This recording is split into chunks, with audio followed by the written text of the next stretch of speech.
Bus ఎక్కాలంటే ticket కొనుక్కోనికే జేబుల సరిపోను పైసలుండాలి గంతే.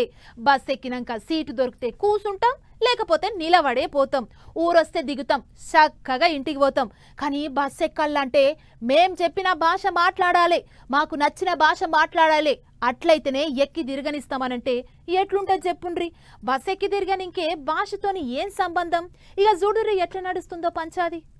ఆగా చూసిర్రా, బాటెంట పోయే బస్సును ఆపి డ్రైవర్ను కిందికి దింపి చేతులు కట్టుకొని నిలబడమని చెప్పి గిట్ల గట్టిగానే గద్దిస్తున్నారు. అట్లా ఇట్లా ఆటు పూట అని ముచ్చట్లన్నీ చెప్పినాక ఓ చెల్లబట్ట కప్పి ముఖానికి రంగులు రుద్ది బస్సులకు రంగులు రుద్ది అబ్బో చిన్నగా లేదు పోండ్రి కథ.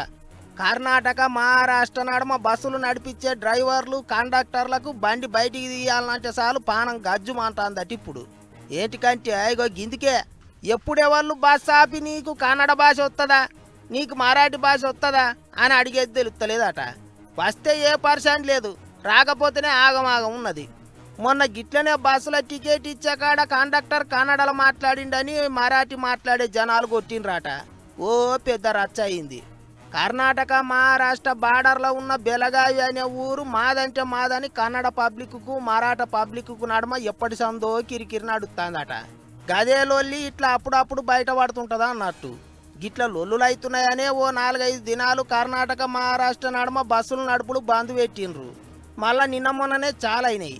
అంతల్నే ఇగో కర్ణాటకలో కొన్ని సంఘాలోళ్ళు గిట్ల మహారాష్ట్ర బస్సు నాపి రంగులు రుద్దిండ్రు.